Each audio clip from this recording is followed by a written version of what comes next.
Muy buenas tardes a todas y a todos, y el que ustedes estén hoy aquí interesados en aprender, habla que están trabajando en su desarrollo personal. Además, estoy cierto que esta conferencia, la acupuntura en síntomas residuales post-COVID, hará la diferencia en su práctica profesional. Bienvenidos y les presento al maestro Miguel Jesús Reyes Campos. Él es médico cirujano por la Facultad de Medicina de la Universidad de Yucatán. Estudios superiores en acupuntura por la Escuela Superior de Acupuntura Francesa. También tiene una especialización en acupuntura y fitoterapia por la Universidad Autónoma Metropolitana de Iztapalapa.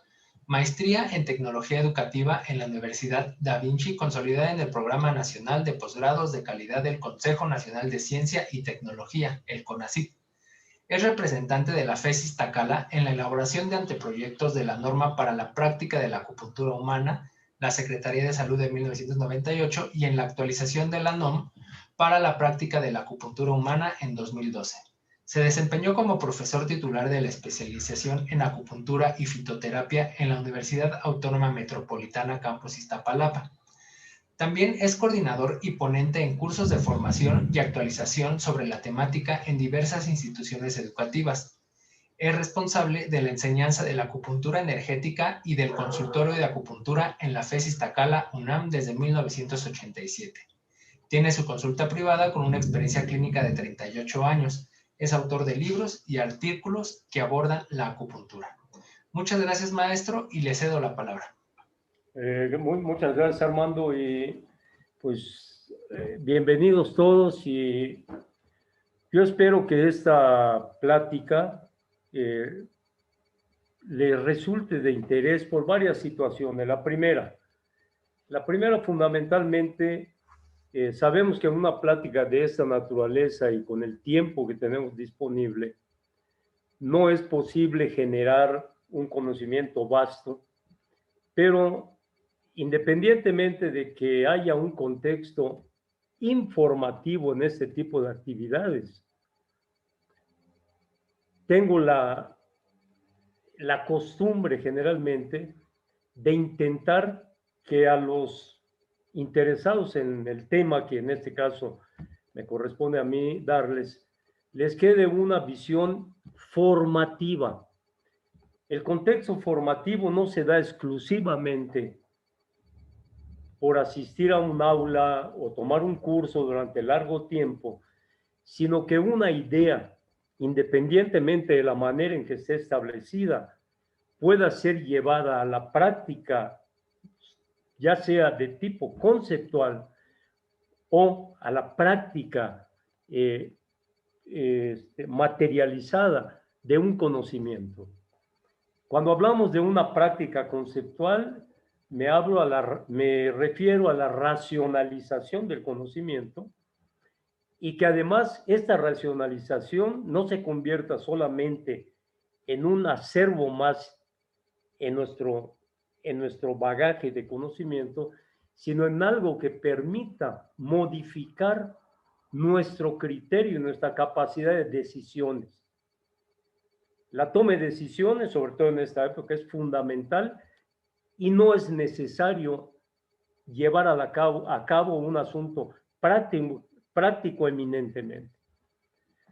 Bueno, para no hacer más largo este preámbulo, les quiero comentar de manera muy rápida que para mí, en lo particular, que me dedico a la acupuntura desde 1972, cuando de manera fortuita yo era estudiante de medicina, y se convirtió en una sinergia con mi conocimiento y mi formación médica, me llevó a terminar la carrera de medicina y finalmente darme cuenta que la acupuntura se había convertido en una herramienta conceptual para entender no solo la medicina como tal, sino la ciencia y el conocimiento en general. Esta manera de pensamiento me obligó a entender que la educación, el humanismo, las matemáticas, la ciencia en general, no podía trabajar si no se hace de manera inicialmente multidisciplinaria, pero no ese asunto antiguo de la multidisciplina donde se pensaba que en un grupo de trabajo era fundamental que hubiera un ingeniero, un médico, un arquitecto, un contador, una enfermera, un odontólogo, un ingeniero, etcétera, sino que todos los individuos, no importa cuál fuera su orientación, intentaran llegar a la consolidación de un conocimiento basado en la búsqueda de un mismo objetivo. Cuando hay supuestamente multidisciplina, pero no hay objetivo en común para todos, el grupo no funciona. Más adelante, y eso es algo que ha funcionado mucho, aparte de otras cosas que en este momento no vienen tanto al caso, pero es que todo esto ha llevado al estudio de la transdisciplina. Y en el caso de la acupuntura, es muy importante que yo les comente que la acupuntura, para todos los que me conocen, y les digo que me conocen desde hace más de 40 años, que hago docencia de acupuntura, y hace casi 50 años que hago práctica de acupuntura clínica desde que era un estudiante de medicina, entendí que es una lucha que yo tengo con otros grupos, una lucha académica, evidentemente, que no es lo mismo intentar comprender a la acupuntura a través de la medicina, que para mí eso es lo ideal, que querer a través de la acupuntura conocer a la medicina. Eso es imposible. Y si se pudiera, sería un asunto totalmente coartado por la dimensión tan compleja que tiene el conocimiento médico.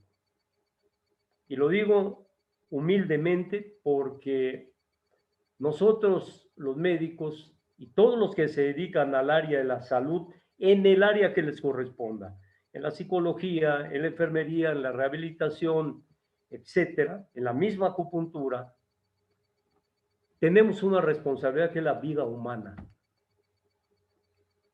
Y la vida humana no tiene precio, pero las cosas que no se hacen bien muchas veces no tienen solución. Bueno, por eso voy a empezar mi plática bajo una perspectiva no muy ortodoxa. Para los que me conocen saben que tengo un poco la inclinación a romper sin que sea una cosa informal, a romper los protocolos y trato de hacer una forma de análisis integrativo del conocimiento. Les voy a pasar las primeras diapositivas para irlas comentando. Nada más con un gesto o algo, quisiera que me comentaran si se ve la pantalla. Sí, Doc, sí se ve. ¿Se ve? Bueno, aquí lo que el doctor Armando ya hizo un comentario de lo que hago, pero bueno, lo más importante, a pesar de que tengo una maestría, como dijo el doctor, consolidada en el Sistema Nacional de Posgrados de Calidad del CONACYT, y estoy a punto bueno, yo ya terminé un doctorado, pero estoy en la fase de llevar a cabo mi trabajo doctoral, que es con el que me debo titular, por eso ni siquiera pongo doctor, porque aunque ya terminé todos los créditos, no tengo el grado ya desde el punto de vista de legalidad, que esa es una lucha que vemos con muchos compañeros que dicen, no, yo soy el doctor fulano, revisamos en la base de datos de la Dirección General de Profesiones y las especialidades, maestrías y doctorados que tienen, no existen las cédulas, solamente tienen cédulas de licenciatura. Yo en lo personal evito eso. La cuestión fundamental es que independientemente de que tenga una maestría y esté a punto de hacer un doctorado, mi raíz básica de lo que yo hago es la medicina, por eso siempre por delante pongo que soy médico cirujano. Y después especialista y después maestro y en algún futuro doctorado. Bueno, miren, Hablando del COVID-19, les voy a hacer algunas reseñas históricas y les voy a hablar de un dicho que comentó Fray Bartolomé de las Casas. Fray Bartolomé de las Casas, que en realidad él, antes de ser un fray, un sacerdote, él era un soldado que vino cuando el descubrimiento de América. Él, después de ver todo y realmente sufrir por el sufrimiento en este tiempo de los autóctonos de nuestro país, él en sus documentos escribió: estas cosas y muchas otras que hacen temblar a la humanidad, yo las he visto por mis propios ojos y apenas me atrevo a contarlas. Me parecería que estoy platicando con mis amigos, alumnos, colaboradores, conocidos míos que trabajan en hospitales y que se enfrentan al COVID todos los días de una manera brutal y que efectivamente a veces no se atreven a decir lo que están viendo allá adentro. Esto me llamó mucho la atención porque ha habido un desdén terrible al médico que está trabajando en un hospital. Todos sabemos que han sido apedreados, que han sido vilipendiados, muchos han fallecido, otros se han contagiado, muchos de mis conocidos, de mis exalumnos, les han pasado por esto, han perdido familiares como nos ha pasado, creo que a todos nosotros nos ha pasado.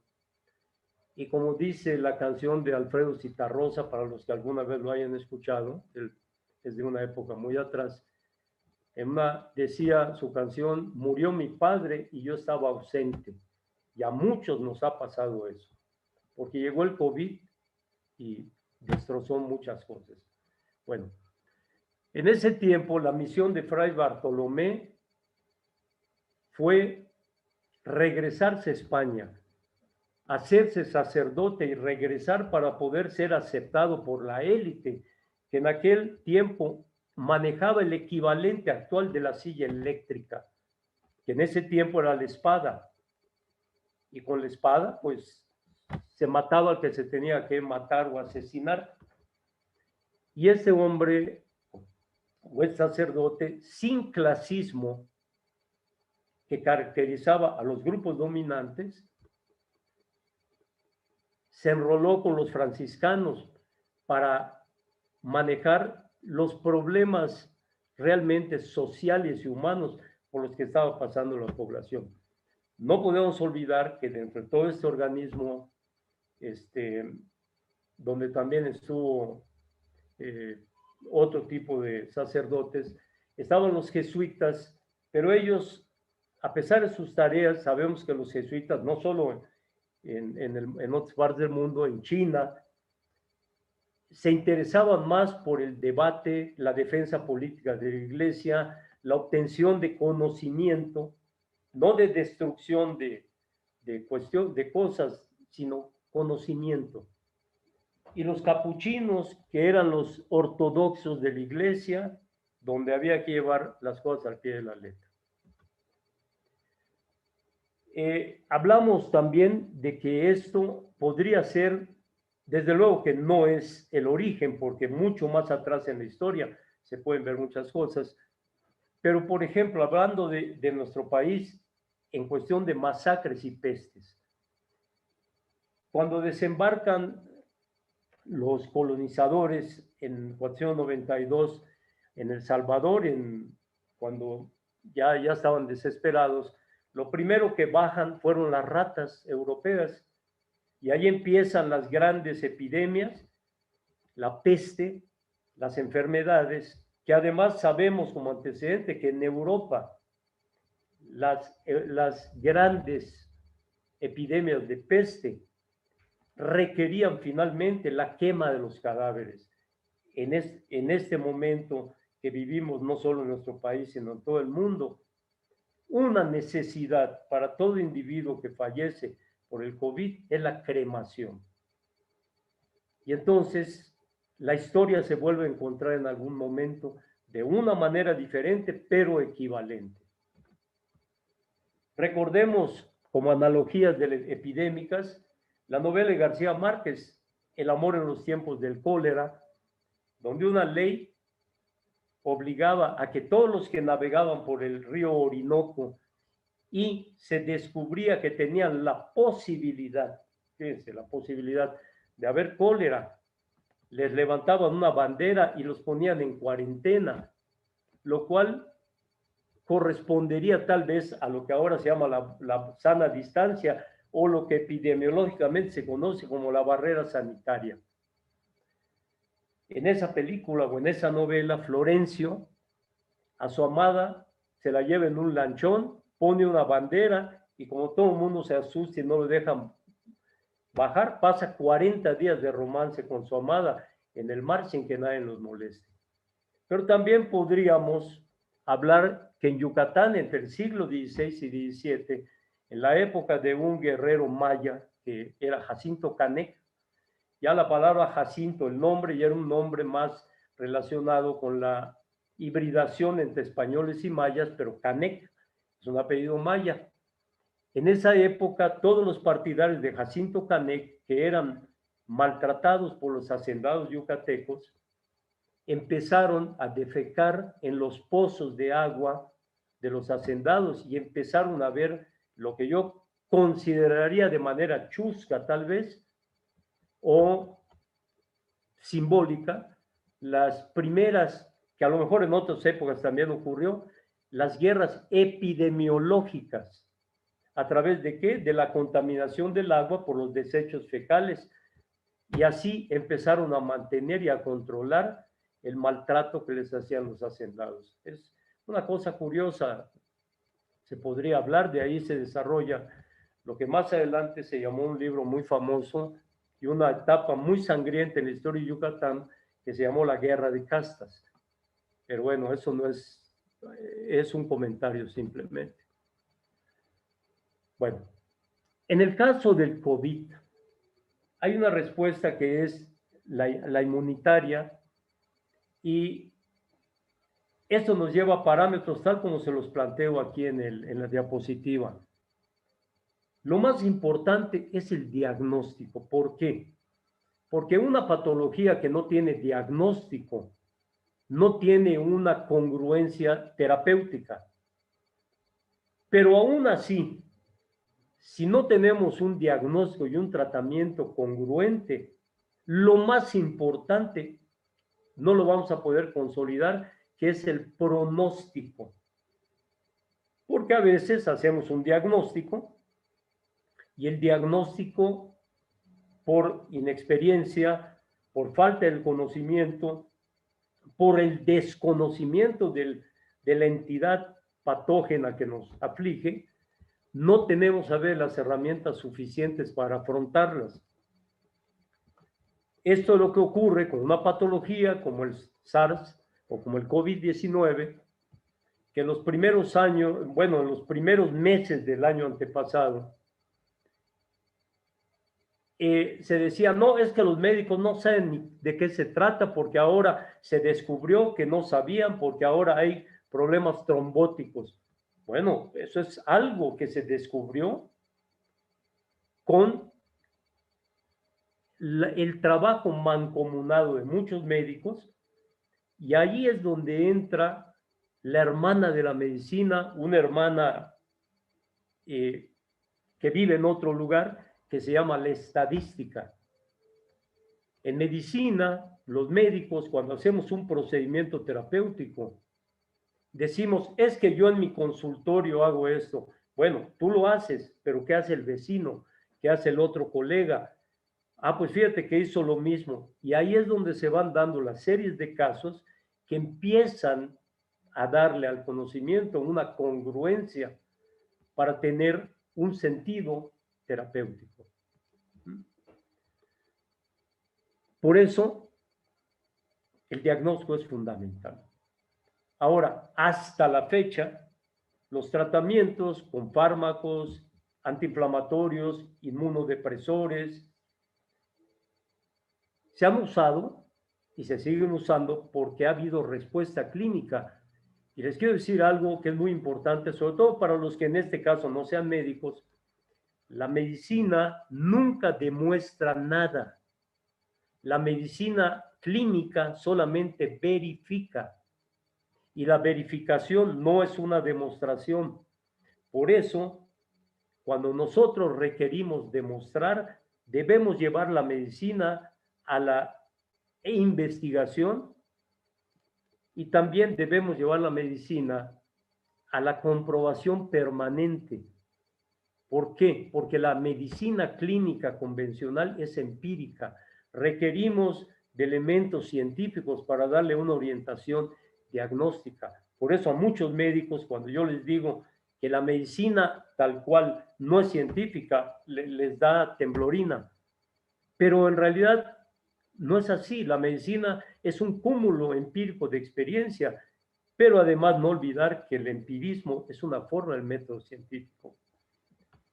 Entonces, todo lo que va cambiando día a día con el COVID es producto de la experiencia que se va dando día a día por la práctica médica.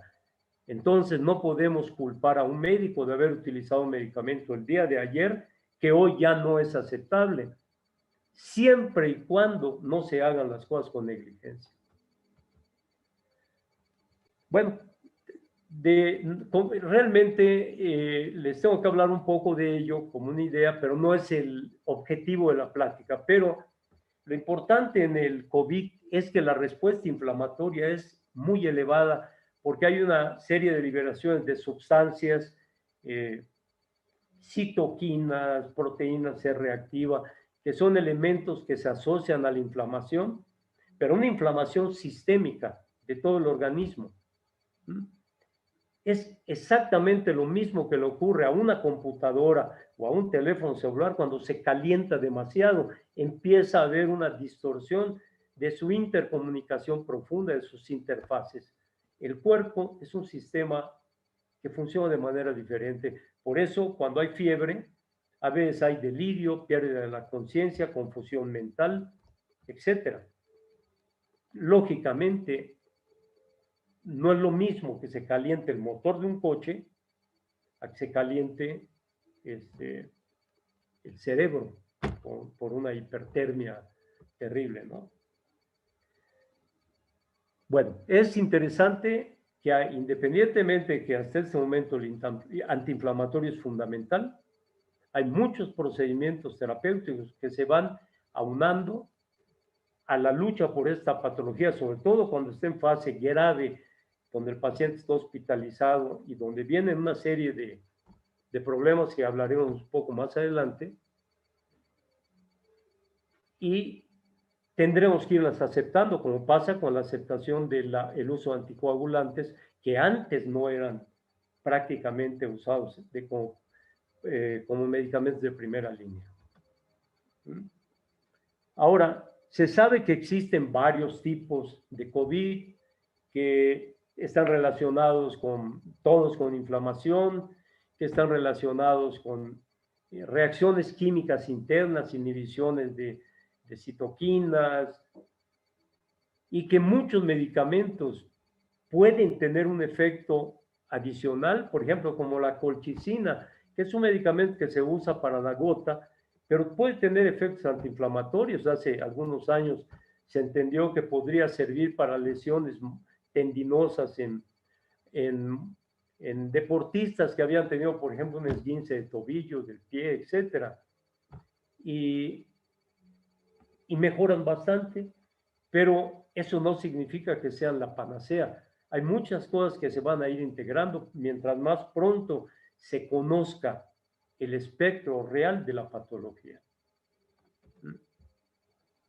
Hay productos que se han usado mucho, como este famoso tocilizumab, pero que a veces empieza a tener un resultado muy importante, pero luego hay grupos que por experiencia clínica lo consideran como que a lo mejor no es lo que se pensaba al principio. Por eso es importante que el ensayo clínico sea permanente y que no se detenga, porque a veces se hacen ensayos clínicos, se toma una conclusión y a veces eso se toma como una verdad. Lo que es verdad hoy en medicina, mañana no es cierto. Eso es algo muy importante. Por eso, la ratificación es fundamental en el conocimiento médico. Bueno, uno de los primeros, dentro de los elementos fuera de la clínica, que son el gabinete y el laboratorio, fue el estudio de las alteraciones radiológicas, que nos dan cierta fiabilidad, por ejemplo, los rayos X de pulmón, pero cuando hay cierto tipo de infiltrados que el radiólogo o el médico experimentado puede detectar con mucha facilidad porque afecta cierta zona en los lóbulos pulmonares, tiene ciertos aspectos que se consideran simétricos, en fin, hay toda una metodología para interpretarlos.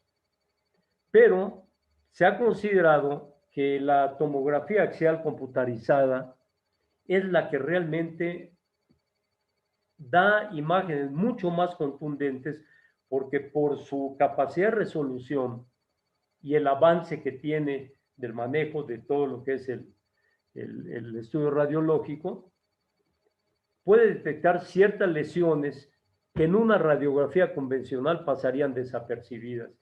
Y entonces se ha encontrado una imagen famosa que se llama en vidrio despulido, que es prácticamente patognomónica de una lesión de COVID, que en algunos casos podría incluso, independientemente del momento clínico del paciente, la fiebre, la fatiga, etcétera, podría incluso pensarse el nivel de gravedad que en ese momento podría estar pasando o no el paciente. Evidentemente, esta es una patología que si no se resuelve de manera inmediata, cada hora o cada día que pasa, entra en el proceso de la fatalidad. Por eso, no podemos permitir que un paciente, no, yo me tranquilizo, voy a esperar un ratito. ¿Saben qué? Aquí el paciente, aunque fuera uno mismo, no tiene ya capacidad de decisión. Es obligatorio agarrarlo y llevarlo al medio adecuado. Una de las ideas más fundamentales de eso es que muchas veces cuando ya desaparece el COVID, hay estudios que siguen habiendo algunas lesiones, pero generalmente, hasta donde yo entiendo, no soy radiólogo, yo lo he platicado con una radióloga que es mi sobrina, generalmente tiende a haber una recuperación en las lesiones pulmonares, pero al final de esto lo que vamos a platicar es dónde podría la acupuntura ayudar en las lesiones residuales que no permiten la resolución total del paciente y que queda con ciertas secuelas funcionales que le complican algunos procesos de la vida cotidiana. Bueno, el concepto de pandemia para el COVID-19, para mí y para creo que mucha gente, se puede entender como una calamidad que está azotando a la humanidad en el siglo XXI, a todos nosotros. Es una experiencia vital que produce una sensación cualitativa tan catastrófica como una guerra. Tan catastrófico como una guerra. ¿Qué ocurre cuando les digo como una guerra? Que se genera lo que se llama una sociología de la pompa fúnebre. Nosotros, y eso desde la China antigua se hablaba de las raíces tradicionales donde el homenaje a los ancestros ha sido algo fundamental, sobre todo por la filosofía confuciana. Estoy hablando de costumbres sociales en un país, no estoy hablando del concepto de pensamiento aplicado para otro tipo de cosas como sería el taoísmo de la filosofía china, sino de una modalidad de pensamiento sociológico, cultural. ¿Cuál es el gran problema de esta sociología de la pompa fúnebre, donde no podemos velar ni llorar a nuestro difunto, que generalmente cuando una persona entra en una crisis de COVID intensa, aparentemente irremediable, las separaciones son obligatorias. Llega una ambulancia, se lleva a nuestro enfermo, al cual nunca tenemos la certeza si lo vamos a volver a ver. Y además, por el estado del enfermo, obnubilado, con pérdida de conciencia, desesperado, que no sabe, y además que no le puedes decir, es que te van a llevar porque estás muriendo. A veces no tenemos ni siquiera la posibilidad de despedirnos de nuestro ser querido. Y lo más grave y lo más importante para nuestra cultura y para nuestros sentimientos estructurados por nuestra civilización es que no podemos acompañar en el lecho de muerte. Siguiendo este concepto de la sociología de la pompa fúnebre, hay que recordar una canción que dice: vengo a decirle adiós a los muchachos porque yo ya me voy para la guerra. Se está despidiendo, a veces no, porque él tiene la idea de que va a regresar. Todo el drama de recibir una urna con cenizas nos obliga posteriormente a poner en práctica algo que se ha desarrollado mucho y que los psicólogos conocen perfectamente, que es el concepto de resiliencia, que nos obliga a establecer emocionalmente principios positivistas a partir de lo traumático para restituir o rehabilitar la pérdida, que eso, en términos conceptuales, es la resignación. Pero bueno, ¿qué es la resignación? Epistemológicamente tendríamos que hacer una apología de la resignación y eso sería otro asunto, pero creo que el concepto nos queda claro a todos, ¿no? Basado en este concepto de la resiliencia del COVID-19, hay una etapa necesaria, porque tenemos que hacerlo porque lo queramos o no. Hay ciertos inconvenientes que circunstancialmente estamos obligados a vivir, a confrontar y a veces a compartir, como son en relación al COVID, la morbilidad, la letalidad, la mortalidad y las pérdidas inherentes.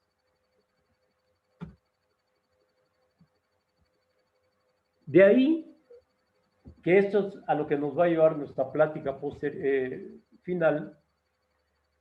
Existe lo que se conoce como el síndrome post-COVID, que es la prolongación o las secuelas de los síntomas una vez que el paciente afortunadamente ha salido del problema, ya sea bajo una perspectiva de haber estado en un tratamiento conservador en su casa, encerrado, con cuidados, etcétera, o cuando ha sido hospitalizado, intubado y afortunadamente ha logrado sobrevivir a la etapa crítica de la enfermedad.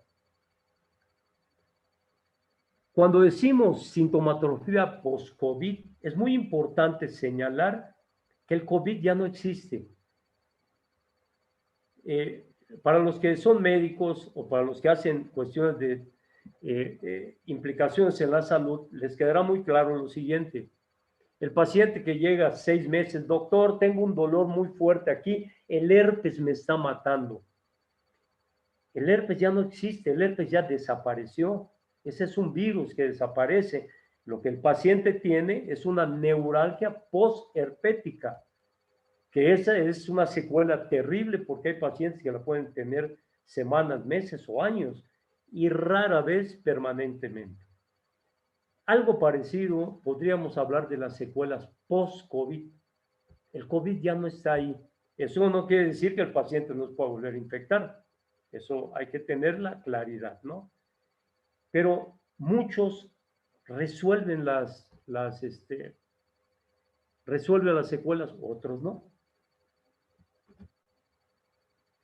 Como ya decíamos antes, hay estudios que se han hecho en pacientes. Esto fue una información que me mandaron, y habla de los pacientes que se han recuperado.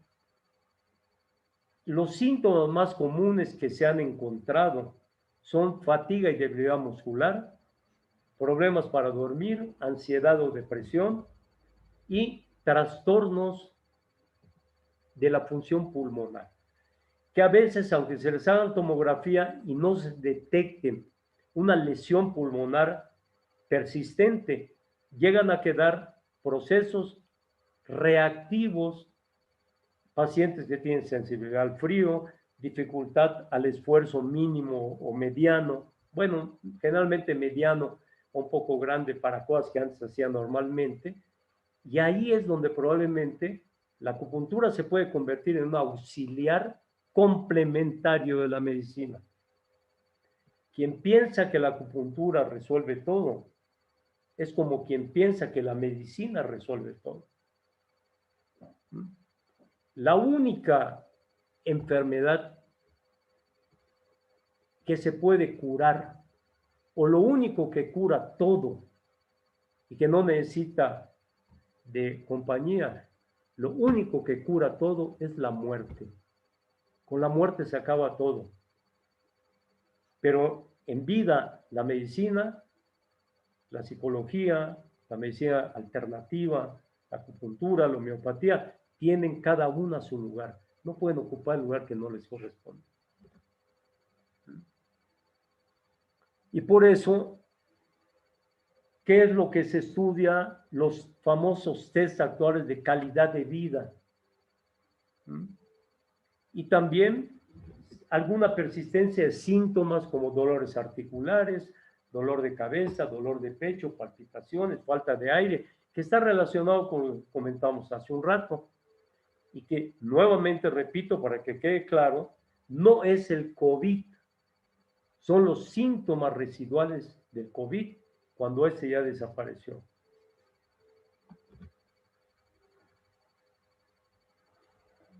Nuevamente volvemos a lo que hablábamos al principio. La infección es aguda, o sea, no avisa y es terriblemente invasiva.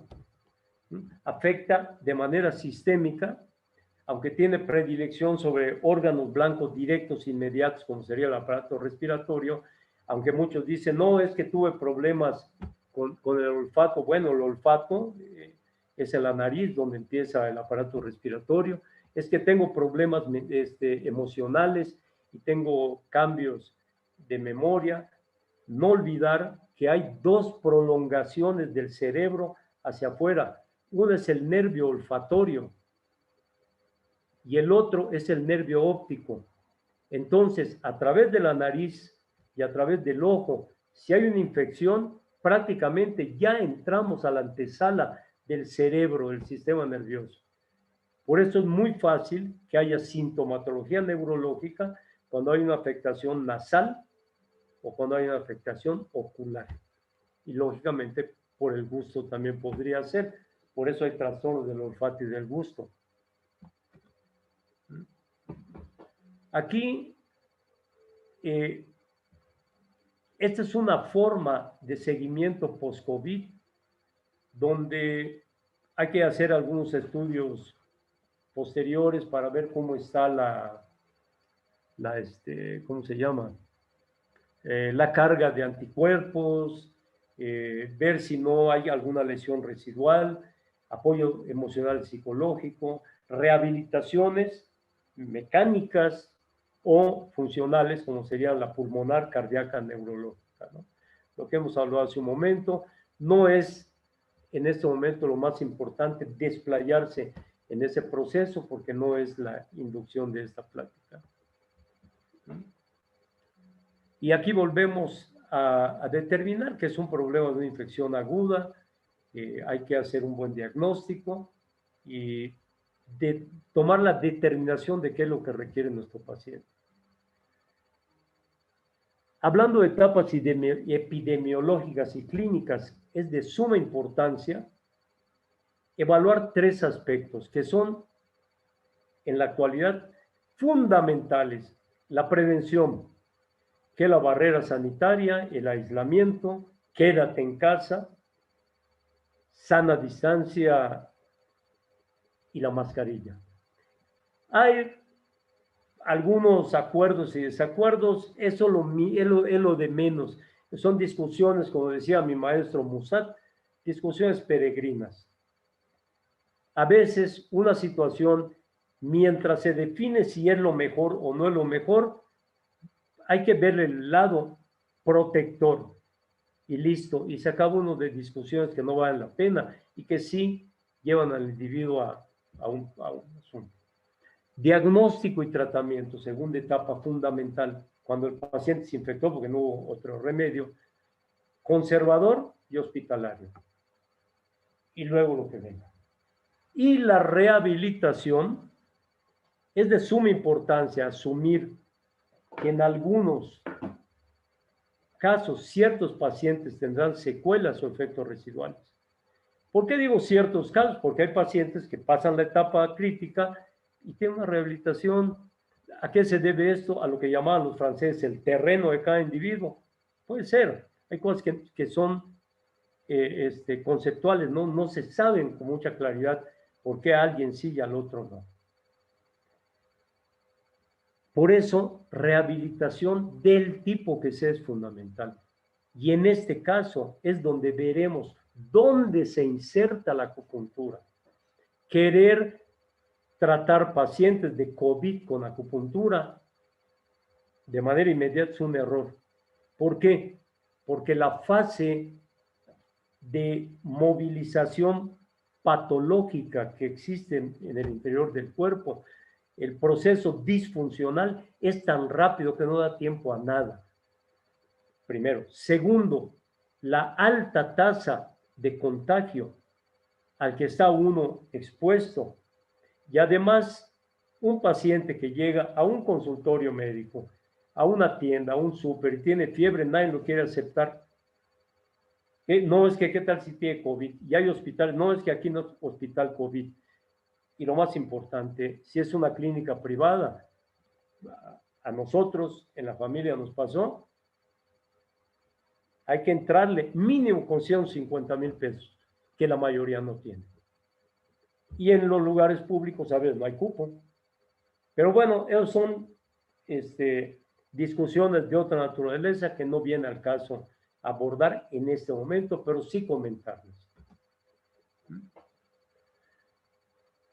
Lo que les comentaba, el diagnóstico es una de las etapas más importantes.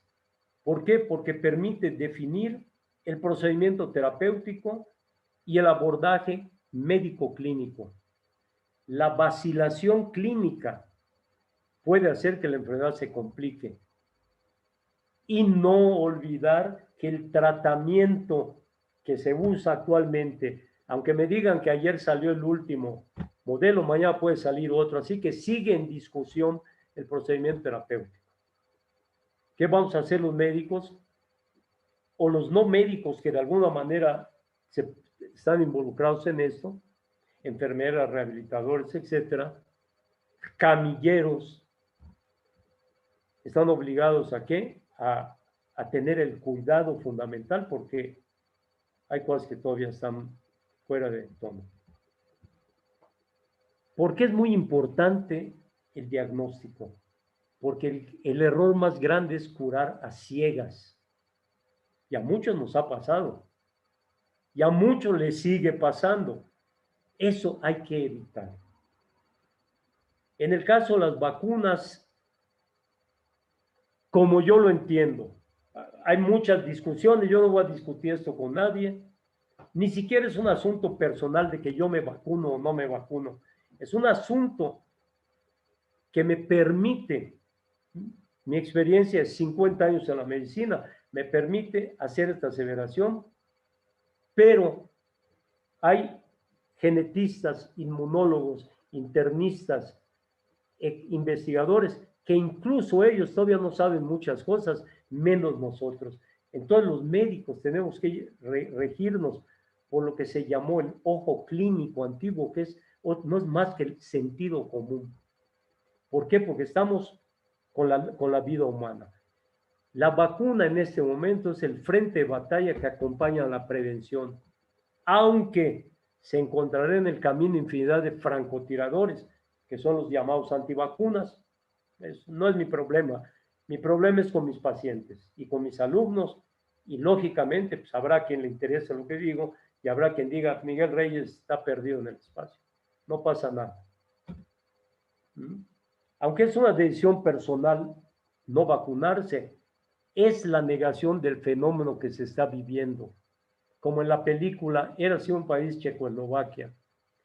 En esa película, un individuo que negaba que había llegado la guerra a Checoslovaquia, que fue parte de la vida real, llegó a su casa, se metió al cuarto, tuvo relaciones sexuales con su mujer, y cuando empezaron los bombardeos se empezó a mover la casa. Para él fue el éxtasis más grande para llegar a la culminación sexual con su pareja, en un afán de negar que había una guerra. Entonces, en el proceso de no vacunarse es similar al fenómeno de la guerra, donde se niega de manera, por la perplejidad que produce esto, se niega la desgracia, el hambre, las violaciones, los fraudes, etc. Esto lo convierte en una vivencia de la desgracia humana. ¿Por qué? Porque sabemos que mientras no se logre erradicar a los contagiadores, los vacunados, aunque contagien, la letalidad del virus no va a poder ser inhibida.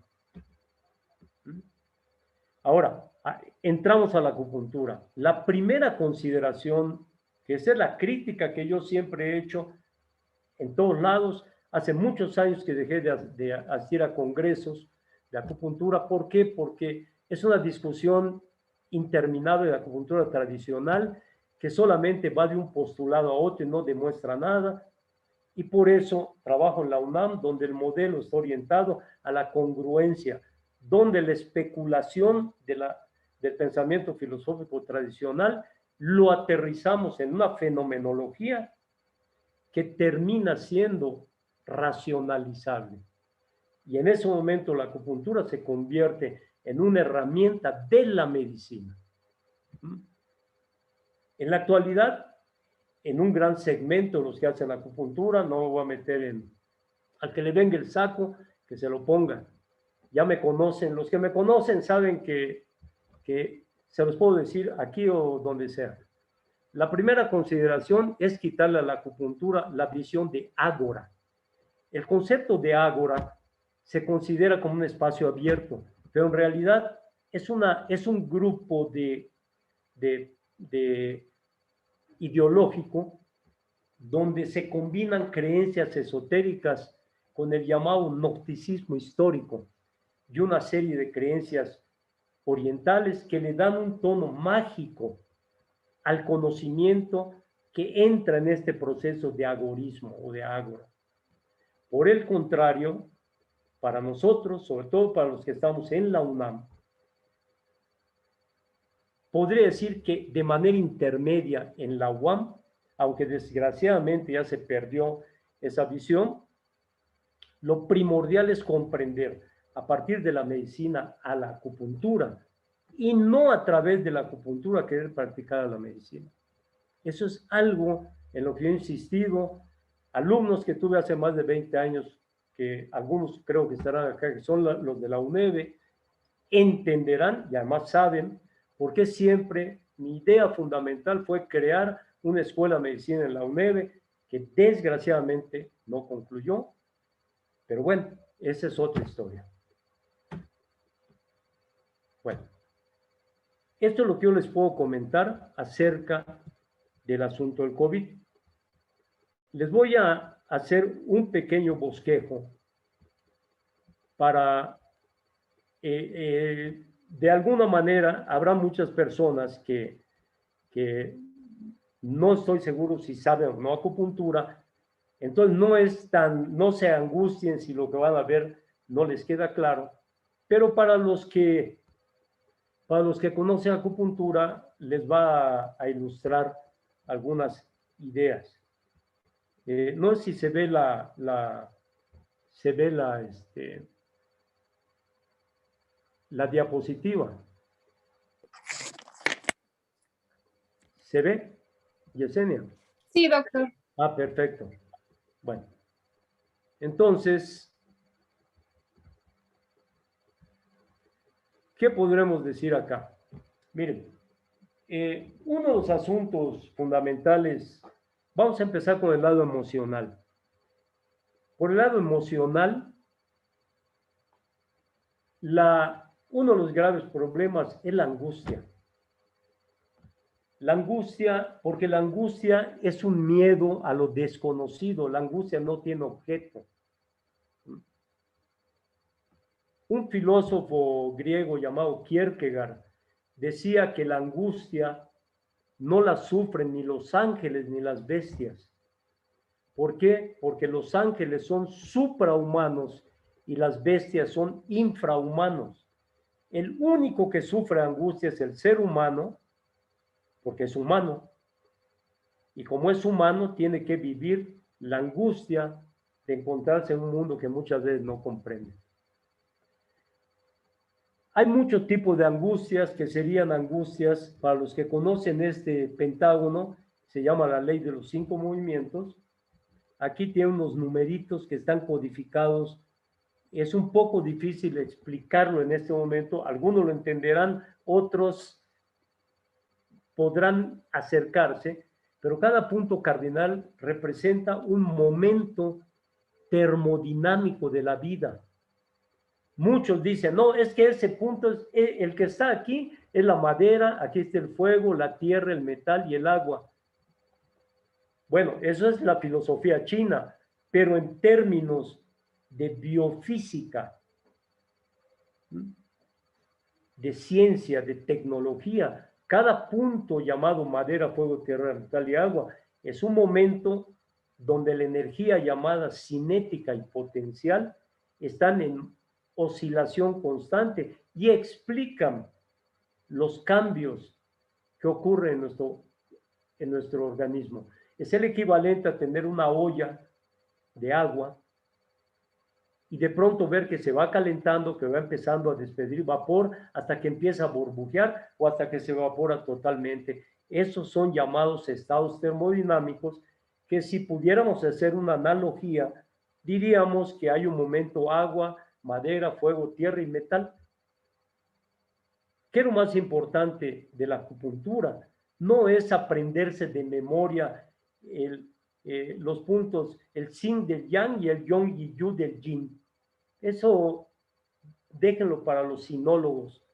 Lo más importante es entender la fenomenología del conocimiento a través de vincular la teoría antigua con la teoría moderna.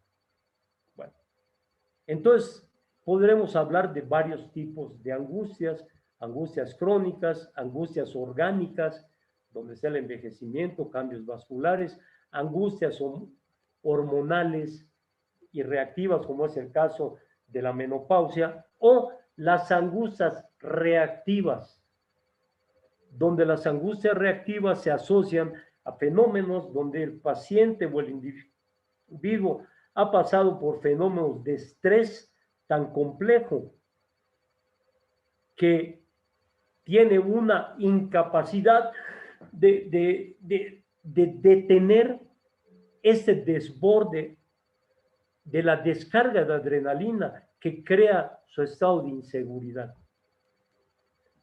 ¿Y qué es, para los que hacen acupuntura, lo que se debe de hacer en los pacientes? Y se los digo de una vez como prueba,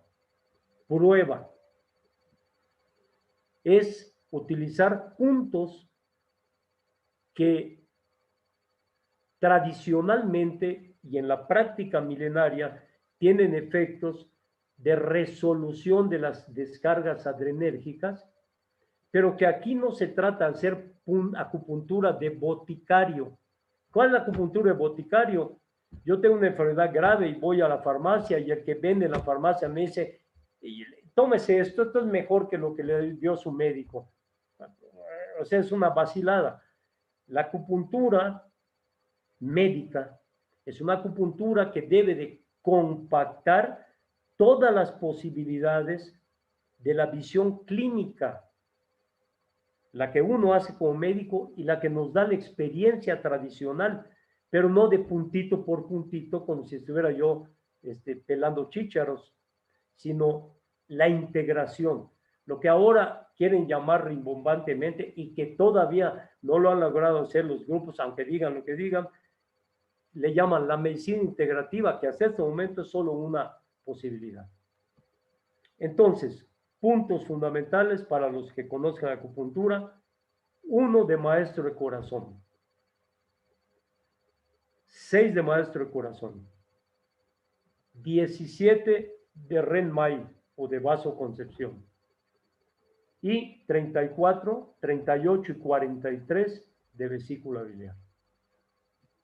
Para los que sientan que tienen el compromiso, no conmigo ni con nadie, con los pacientes, es importante que nos hagan saber sus resultados, porque la medicina así es como va creando un criterio de consolidación cuando las experiencias se conjuntan, y de la presentación de un caso clínico en una revista se puede pasar a una serie de casos, etcétera, hasta llevar a una revisión sistemática o incluso a un metaanálisis de todo lo que se ha hecho anteriormente. Entonces, con estos puntos ustedes pueden abordar el concepto de la angustia reactiva. Cuando hay pacientes que tienen angustia, recuerden, hablar de angustia es hablar de descargas vegetativas, y hablar de emotividad es hablar de cambios emocionales. Entonces, cuando el paciente tiene cambios emocionales, la emotividad lo invade, pero además tiene una crisis de angustia, hay un tratamiento que se llama la sedación general, donde los puntos son 3 de corazón, 6 de maestro de corazón, 17 vasconcepción, 3 de hígado, 3 de riñón y 60 de vejiga. A este tratamiento se le llama sedación general. Es un regulador emotivo y adrenérgico. Ahí se conjuntan las dos esferas. Y por último, uno de los problemas que tenemos con los pacientes post-COVID son la sintomatología respiratoria. Ya termino en un minuto. Es la sintomatología respiratoria que muchas veces lo que da son procesos de hiperreactividad. Bueno, pueden haber más, pero ahí, en la parte inmediata, hay 2 puntos que son básicos y funcionan de manera excelente en la práctica inmediata. También hay que conjuntar las experiencias de todos los que lo hagan, porque estamos hablando de tratamiento post-COVID, no estamos hablando de COVID. El COVID es otro asunto. Y habrá algún médico que haya atendido a algún paciente en la fase de COVID y se puede hacer lo mismo que le estoy platicando, pero yo insisto en que el riesgo es alto. Por eso no quise entrar en esa temática. Bueno, entonces, el punto 1 de pulmón, que es infraclavicular, y el punto 13 de vejiga, que está a los lados de la tercera vértebra dorsal, puestos con moxa. La moxa es una especie de cigarrillo que se coloca sobre la aguja, se prende, provoca muchos grados de temperatura, muchísimos, y calienta el interior, y se usa de una manera altamente efectiva en la práctica convencional de reacciones hiperreactores del aparato respiratorio. Debo decirles que todas las técnicas que se usan en acupuntura, fíjense, si hablamos, podemos hablar de masaje. Cuando hablamos de masaje, el masaje no es que me relajó. Bueno, ¿por qué te relajó el masaje? ¿Por qué? Porque la fricción provoca una forma de actividad electromecánica. Entonces, a través de la fricción mecánica, estamos provocando calor y electricidad, como cuando los antiguos aborígenes movían los palitos friccionando uno con otro y provocando el fuego. Por eso el masaje tiene, sobre todo en los niños y en los ancianos, tiene un efecto curativo o estabilizador funcional, para no hablar de curativo, porque provoca actividades electromecánicas que generan electricidad. La acupuntura, cuando se coloca y se mueve la aguja, hay un efecto de transducción eléctrica por la fricción también de la aguja, pero cuando le conectamos corriente o la friccionamos, la aguja de acupuntura no es ese concepto chino, arcaico, es que la puse en un canal. Esas son vaciladas chinas.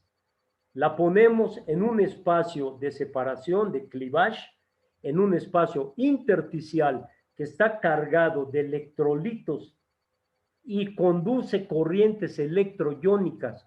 Por eso es fundamental cuando ponemos una aguja buscar las que van haciendo el relevo para que todo el sistema orgánico se convierta en un circuito. El que pone una sola aguja y quiere curar todo con eso, pues hay que beatificarlo. Eso no quiere decir que muchos problemas con una sola aguja puedan mejorar. Pues yo no dije resolverse, mejorar. Y rara vez resolverse. ¿A qué voy con todo esto? Cuando calentamos un punto, estamos haciendo la producción de corrientes termoeléctricas. Una termoeléctrica produce corriente eléctrica y la usamos en la vida cotidiana. Y en el caso de la aguja que penetra y entra en los espacios intersticiales cargados de electrolitos, y además donde hay un movimiento de flujo, se produce una forma de corriente que está dada por los líquidos intersticiales, que sería el equivalente, si usted le quiere llamar así, a las corrientes hidroeléctricas. Si alguien ha estado en Guerrero y ha visto el río Balsas tiene una comisión donde está la hidroeléctrica más importante del país y que surte prácticamente a gran parte del territorio nacional. Una aguja provoca desencadenamiento de corrientes electroiónicas a través de los espacios intersticiales, provocando corrientes hidroeléctricas. La moxa, a través del calor, genera corrientes termoeléctricas, y el masaje, a través del masaje, que es un poquito menos intenso, porque habría que aplastar a una persona para provocar una descarga más amplia, provoca corrientes electromecánicas. En otras palabras, y para terminar, ¿cuál es el patrón básico de la acupuntura? Inducir una forma de activación eléctrica que funcione. Voy a usar una analogía. No sé si esté alguno de mis compañeros en Mérida de la carrera de medicina o conocidos acá, a lo mejor me van a cortar el cuello, ¿no?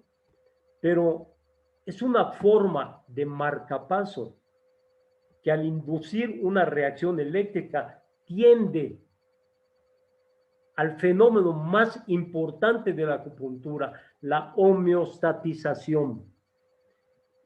La homeostatización es la búsqueda del equilibrio para que haya una armonía funcional. Cuando alguien dice, no, es que vamos a mover la energía en acupuntura, yo le pregunto, ¿cuál energía? Explícame a qué energía te refiero. No al yin y al yang. No sé qué es eso, aunque yo lo sepa.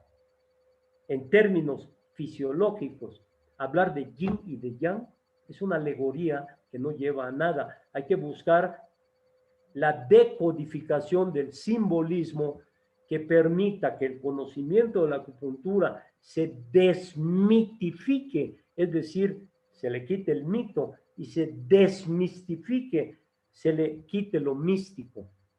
En ese momento nos vamos a dar cuenta que el llamado esoterismo es una forma de pensamiento filosófico muy elevado y que se le llama esotérico porque los seres humanos no lo comprendemos y no nos queda más remedio que interpretarlo en términos mágicos.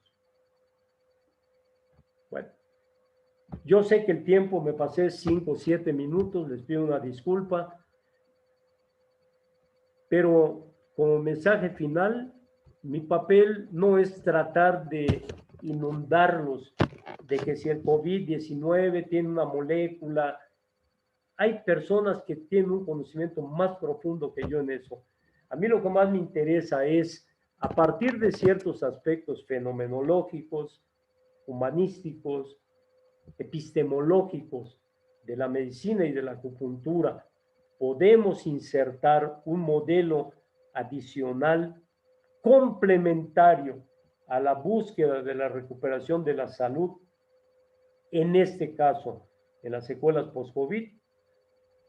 Yo espero que esta plática les sirva de algo y sé que pueden haber muchas críticas, sé que a muchos les va a servir, pero mi intención siempre es en pro de algo con lo que estamos obligados desde el momento que decidimos ser médicos, nuestros enfermos.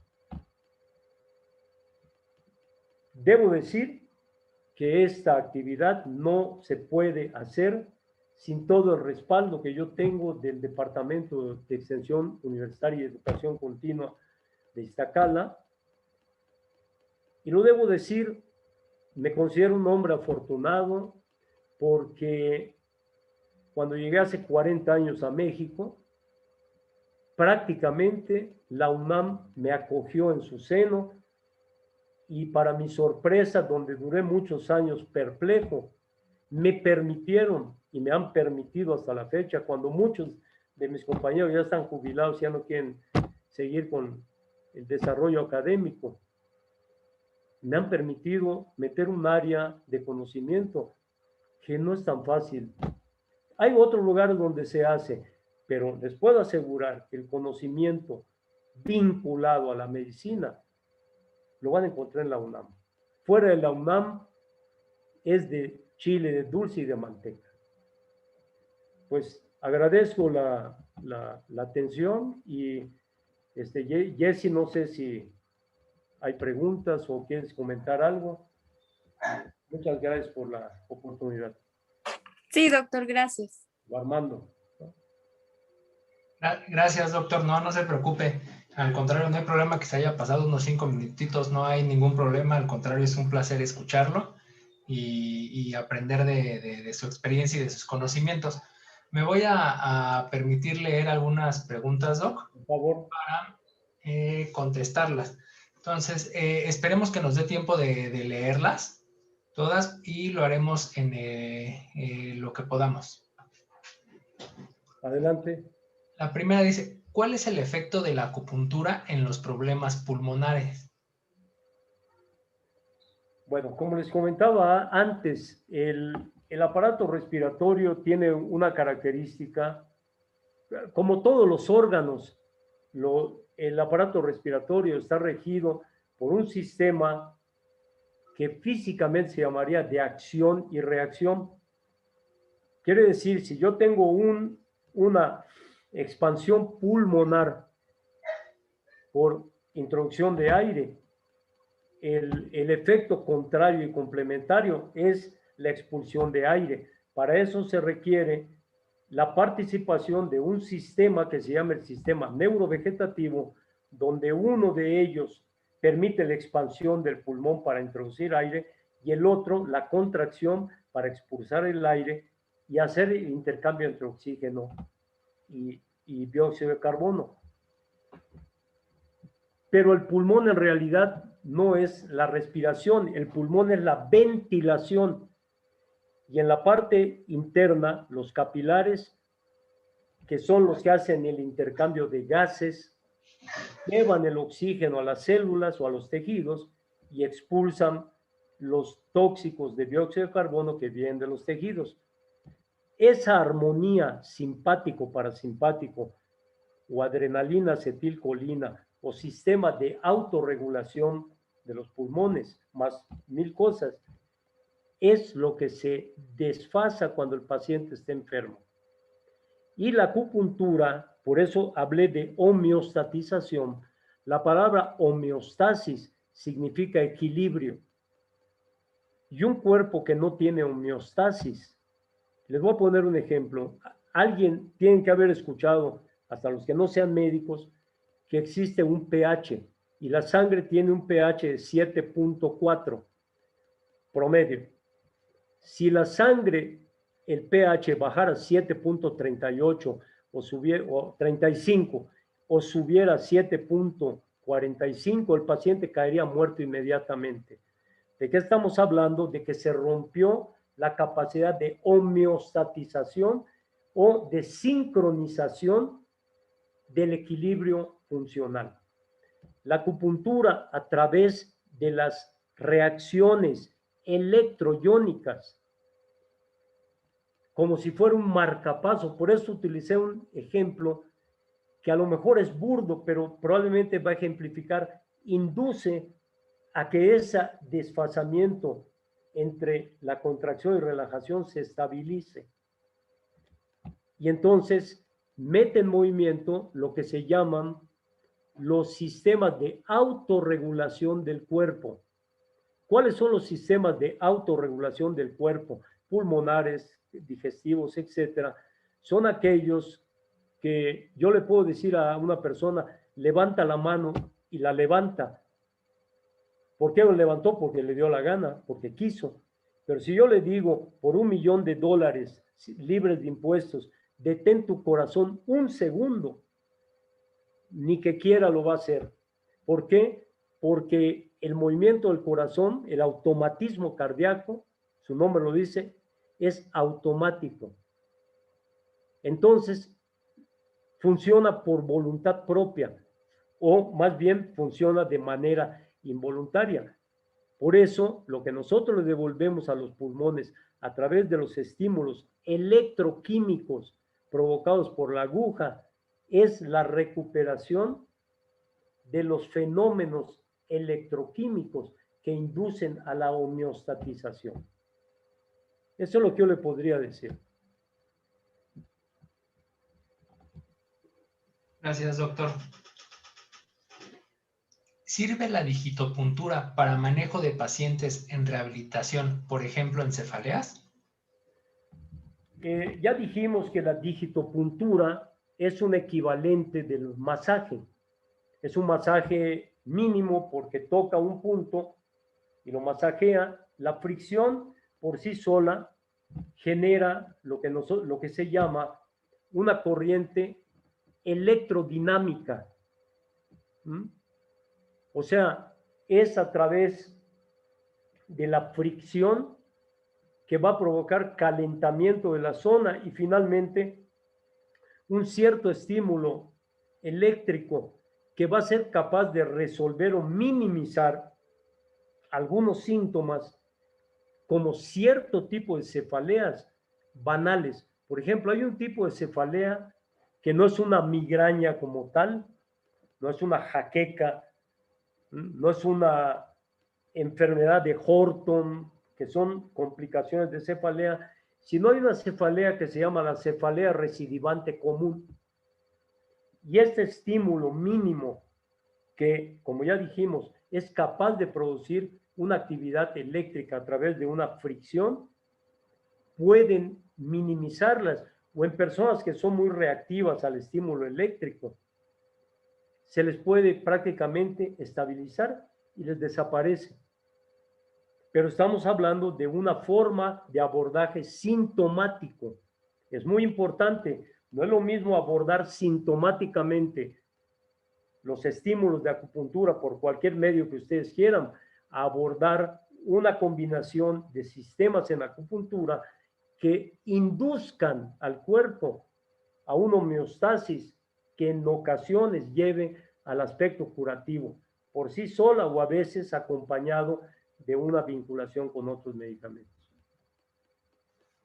Bueno, nada más para terminar esta pregunta, no deben olvidar, no importa el terapeuta que sean, no importa la profesión que tengan, hay un concepto que se maneja que se llama el furor curandis. Está en latín. Furor curandis es ese furor desmedido que tenemos a veces por hacer milagros. Y llega un paciente, no, yo te voy a curar, no te preocupes, no, es que lo que yo hago. Y a veces el paciente, eso ocurre mucho en los pacientes con cáncer evolutivo, pacientes con trastornos respiratorios graves, pacientes con, bueno, las enfermedades que quieran. Y ese deseo de querer curar todo nos mete en el error, lo que decía, curar a ciegas. Entonces, es más franco y más legítimo decir, ¿sabe qué? Esto está fuera de mis capacidades. A querer decir, no, es que ¿qué va a decir el paciente? Que soy tonto, ¿no? El furor curandis es uno de las, sobre todo los médicos jóvenes, ocurre mucho. A mí me pasó. Y a veces nos sigue pasando. Pero hay que entender que es algo contra lo que tenemos que luchar. Gracias. Otra pregunta. Gracias, doctor. Directamente con la aplicación a la clínica. Los síntomas más frecuentes post-COVID es artralgia, mialgia, fatiga, sumado a que muchos pacientes ya tenían enfermedades como la diabetes, hipertensión, obesidad. En el caso de estos síntomas, ¿cómo apoya la aplicación de la acupuntura? Sí. Nunca olvidar que la acupuntura, sobre todo, cuando a ti te llega un paciente que le dices que lea su historia clínica y entre esos hay una que se llama antecedentes personales patológicos y te dice, yo no tengo ninguno, bueno, pero algo que le haya pasado, no. Sarampión, no, nunca me dio. Paperas, no. Nunca le he dado nada. Y llega con una patología X, Y o Z. Es que tengo un problema respiratorio. Muchas veces la acupuntura puede ser resolutiva. Pero ¿qué ocurre cuando nos llega un paciente que es un diabético, un hipertenso, un paciente con lupus eritematoso, con artritis reumatoide, y que además él tiene ya un terreno viciado fisiológicamente? Entonces, ese paciente viene con desventajas y cuando él tiene una enfermedad, un proceso respiratorio, él viene con el proceso respiratorio como una enfermedad agregada a lo que él ya trae de antemano. Entonces, primera condición, yo no puedo resolverle adecuadamente un síntoma, un problema, a no ser que sea un síntoma muy agudizado. Alguien que viene con un dolor de cabeza terrible, a veces antes hasta de preguntarle sus antecedentes, primero quita el dolor y ya después viene lo otro.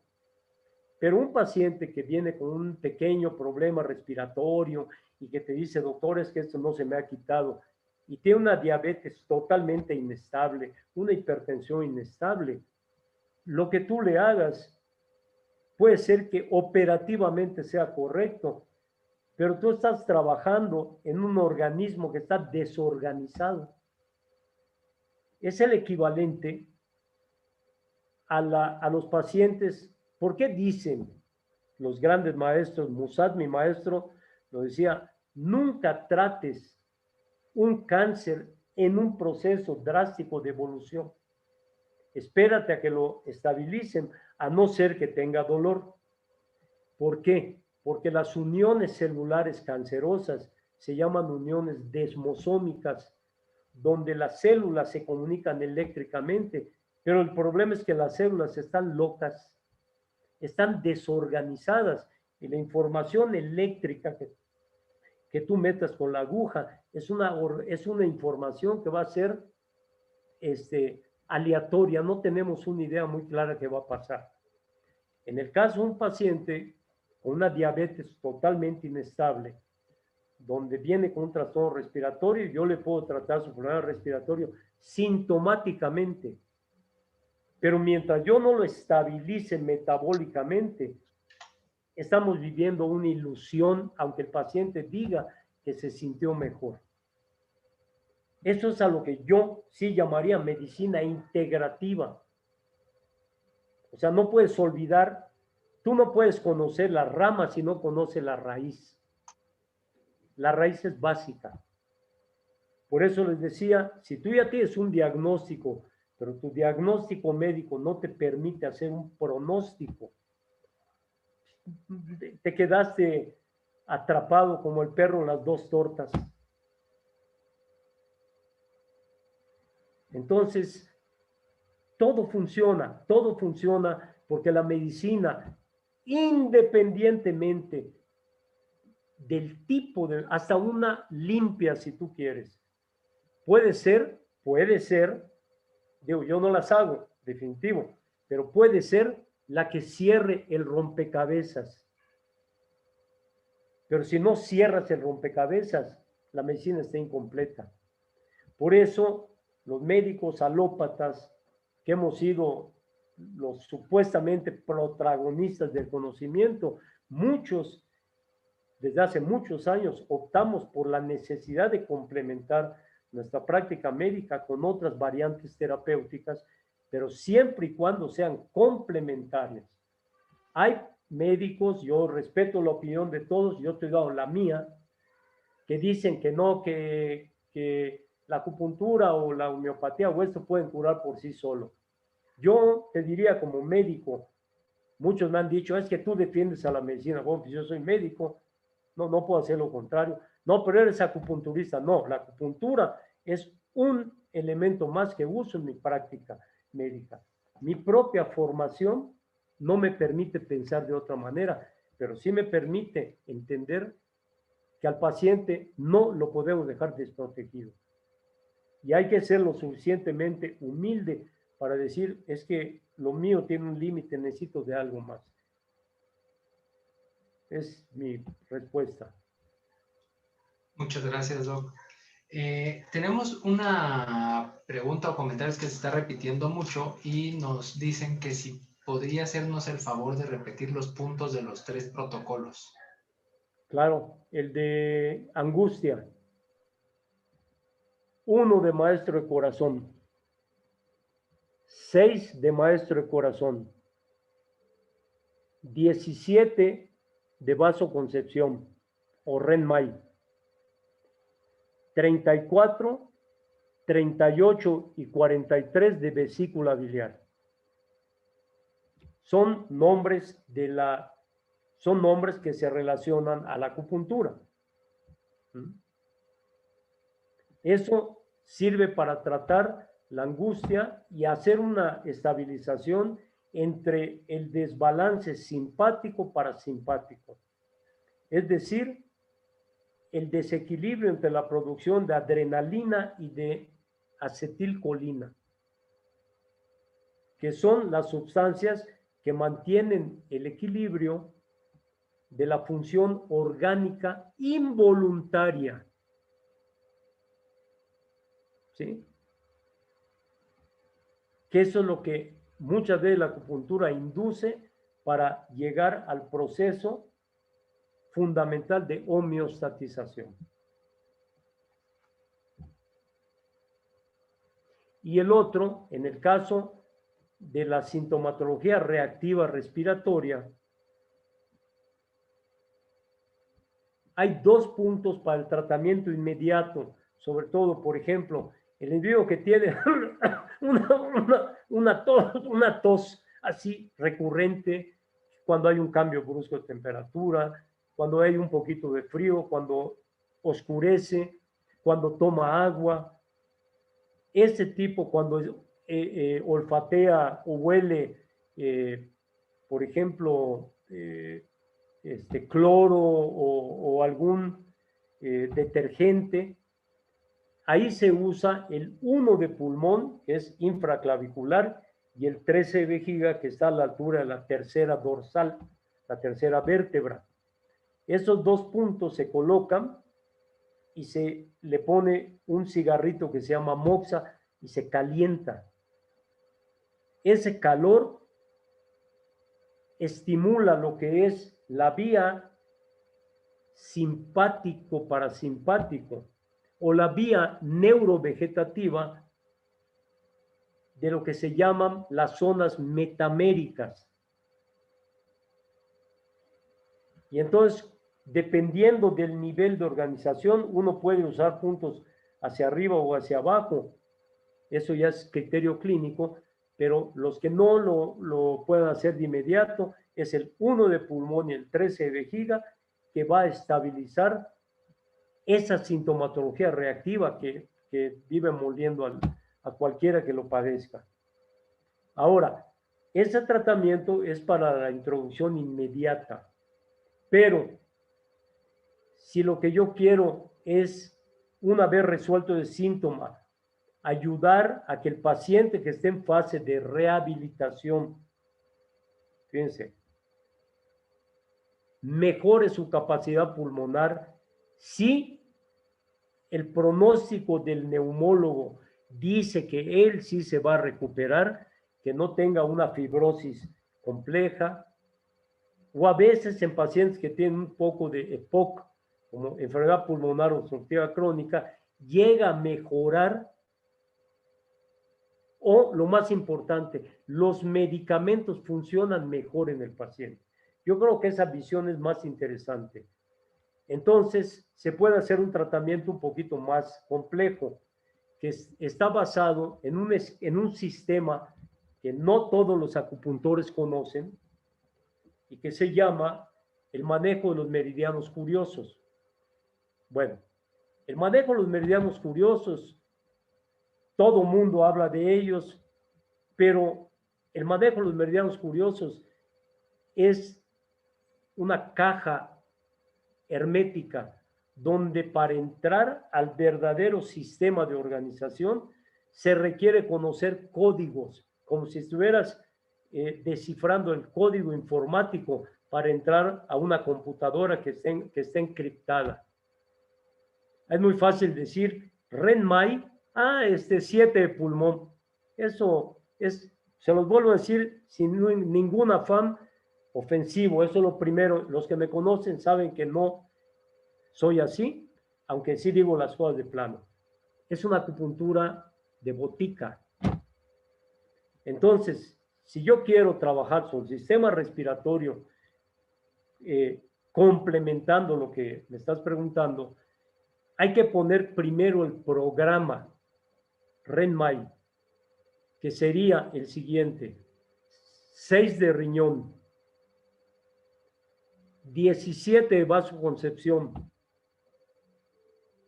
14 de vaso gobernador y 7 de pulmón. Estos 4 puntos es el equivalente a como cuando prendes tu computadora y dice la computadora Windows. Sí, pero ¿qué? Windows, ¿y ahora qué? La tengo que orientar a Word, a Excel, a PowerPoint. Bueno, entonces cuando yo abro el meridiano curioso, que es 6 de riñón, 17 de vasoconcepción, 14 de vaso gobernador y 7 de pulmón, es como que yo hubiera abierto Windows o Mac, lo que quieran. Y ahora viene toda la posibilidad adicional, y entonces ahí hago una intersección de los mismos puntos: 1 de pulmón, 13 de vejiga, 40 de estómago y 6 de vasopáncreas. Esos puntos quedan integrados dentro del sistema Ren-Mai. Los que dicen que ponen Ren-Mai con 7 de pulmón, es más, no les contesto, ¿para qué? No va a haber posibilidades de hacer una discusión académica. Fíjense, yo hablo mucho de discusión, pero mis discusiones son académicas. Cuando se rompe el proceso académico, ¿sabes qué? Como dicen, aquí se rompe una taza y cada quien para su casa. No me interesa discutir cosas que no tienen sentido. Discuto lo que se puede integrar y a lo que se puede llegar como conclusión convencional para hacer un mejor procedimiento terapéutico.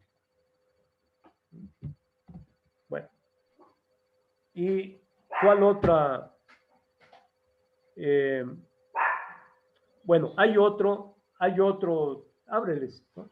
Hay otro tratamiento para problemas como son la fatiga en el paciente, donde se usa un sistema que se llama el Yang Wei. Para los que no conozcan mucho el sistema, Yang Wei se refiere a potenciación neuromuscular. Pero también puede representar un millón de cosas que ahorita no me interesa hablar de ellas, porque no tiene caso. Pero el concepto Yang Wei habla de la reorganización neuromuscular. Y es lo mismo que el Ren-Mai, hay que hacer un programa. ¿Cuáles son los puntos básicos para abrir Yang Wei nada más? No, ponerlo por sí solo no hace nada, nada más abre el sistema. Es 41 de vesícula biliar. Como les vuelvo a decir, el que conoce acupuntura sabe de qué estoy hablando. 41 vesícula biliar.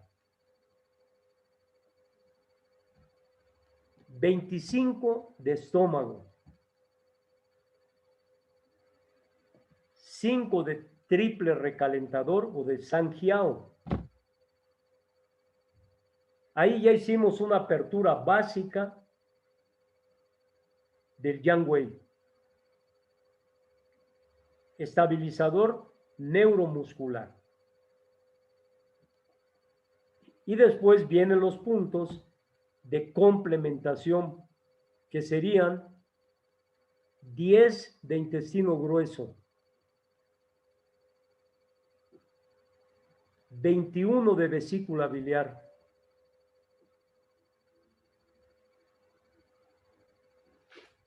20 de vaso gobernador, 36 de estómago y 34 y 38 de vesícula biliar. Existe un esnobismo, y se los digo de plano, de todas las palabras. Si se molesta a alguien, pues lo siento mucho. Existe un esnobismo de pensar que para hacer una buena acupuntura, no, con 1 o 2 agujas, eso es una limitante. No importa cuántas, claro, no le vas a poner 100 agujas a un paciente, eso sería vudú, pero le puedes poner 12, 14 agujas a condición de que sean lógicas. Si el sistema no es lógico, pongas 1 o pongas 1.000.000, no sirve para nada. O lo mejor de rebote, ¿no? De rebote, porque en la carambola, a río revuelto, ganancia de pescadores. Pero vuelvo a refrendar lo que se hace en la UNAM. La UNAM está interesada y estamos interesados en que el médico entienda que la acupuntura es una extensión de la medicina. En cada punto que se coloca y en cada combinación que hacemos está la clínica permanente del enfermo, la clínica médica como tal. Es una clínica que se convierte en una clínica muy fina, no es una clínica sintomática. Evidentemente tenemos que estudiar síntomas, pero la unión de síntomas integra. El poder, miren, les voy a decir muy rápidamente, hay una palabra que se llama factorial en matemáticas. ¿Qué quiere decir factorial? Cuando un número lo multiplico por todos los que lo anteceden, por ejemplo, el número 3. Si el número 3 yo lo multiplico por 2 y por 1, me da 6. Si el número 4 lo multiplico por sus anteriores, me va a dar 24. Si el número 5 lo hago por los anteriores, me da 120. Fíjense, de 6 por 1 que aumenté, pasé a 24, pasé a 120. Si lo hago con 6, a 720. Y si lo hago con 7, tengo 4096. Pero si lo hago con 8 elementos, 8 números, me voy a 40,300. Y si me voy a 9, me voy a 360,000. ¿Qué quiere decir esto? Si a mí me llega un paciente que tiene 5 síntomas, esos 5 síntomas no son estáticos, pueden mutar y se pueden combinar de manera diferente. Y por eso cuando los médicos decimos, no, el doctor es un sabio, sabe medicina, y le decimos, nosotros estamos en pañales, no sabemos nada. La medicina, cuando combinamos los síntomas, logramos diagnosticar lo que hasta este momento nuestro intelecto nos ha permitido entender. Por eso hay infinidad de patologías que no se conocen. Entonces, cuando vienen los chinos, los que hacen la acupuntura china y tocan el pulso y te dicen, te cuentan hasta de qué color usaban tu pañal de niño. Yo digo, es una vacilada. ¿Por qué?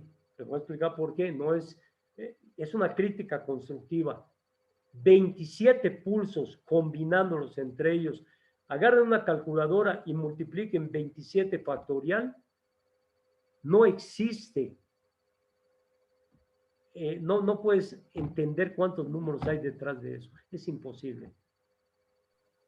Por eso la medicina se restringe a elementos fundamentales para poder hacer clínica médica.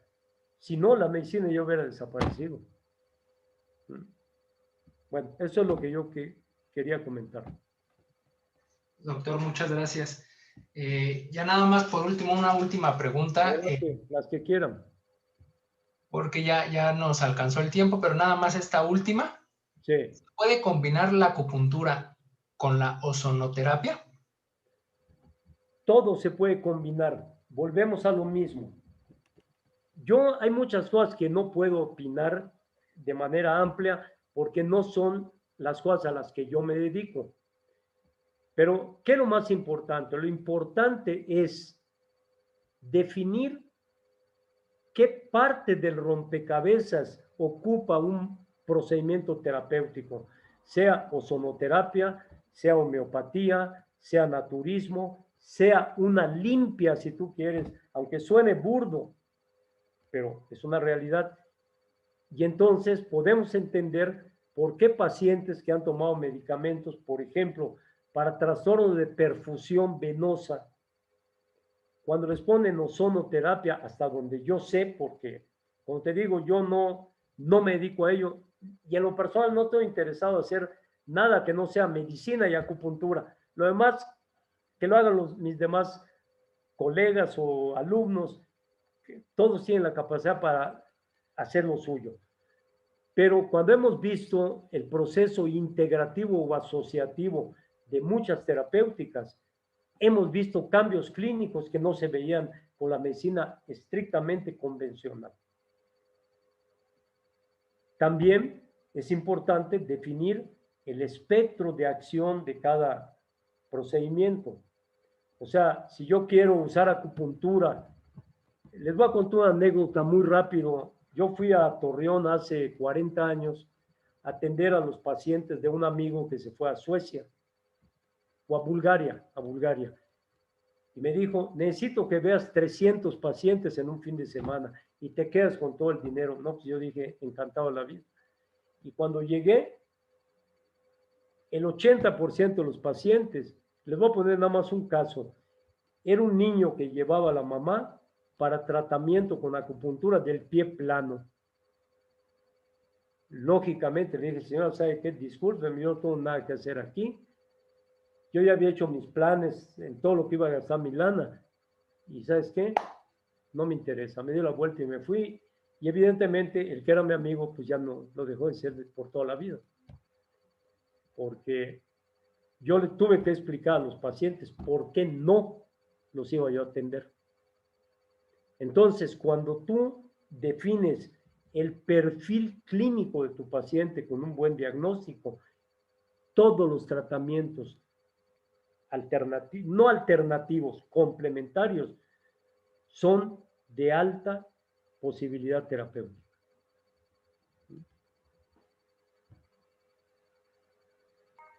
Perfecto, doctor, pues muy claro y muchas gracias, de verdad. Hay muchos comentarios, también hay algunas preguntas que se van a quedar ahorita ya por el tiempo, desafortunadamente no las podemos contestar, pero la mayoría de los comentarios agradece que haya tomado el tiempo de compartirnos su experiencia, sus conocimientos, lo felicitan por la ponencia y de igual manera a nombre de la contadora Adriana, de toda la División de Extensión Universitaria y de la FES Iztacala, le agradecemos, doctor, su tiempo para con nosotros.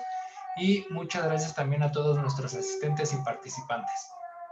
Bueno, es recíproco porque finalmente tú sabes que si no trabajamos mancomunados, finalmente no hacemos nada.